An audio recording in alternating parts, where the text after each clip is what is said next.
সেটা যদি আপনারা বলেন তাহলে। রোগটার নাম হচ্ছে spinal muscular atrophy personal type 1। এই রোগটার জন্য আস্তে আস্তে ওর মাসেলগুলো ধীরে ধীরে নষ্ট হতে থাকছে। যদি ট্রিটমেন্ট ওর সময় মতো না দেওয়া যায় তাহলে একটা লাইফ রিস্ক রয়েছে। ট্রিটমেন্টের জন্য একটি ইঞ্জেকশনের প্রয়োজন, যেটার দাম হচ্ছে 16 কোটি টাকা।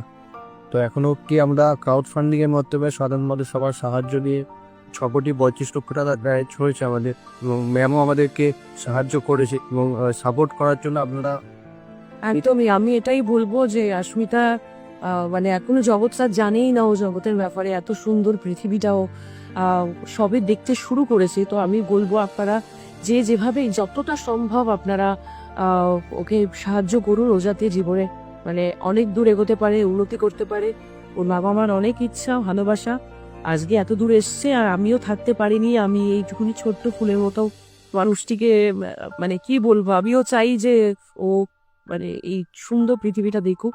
আপনাদেরকেও বলবো আপনারা প্লিজ হেল্প করুন আর ওকে একটা সুন্দর পথে এগিয়ে নিয়ে যান।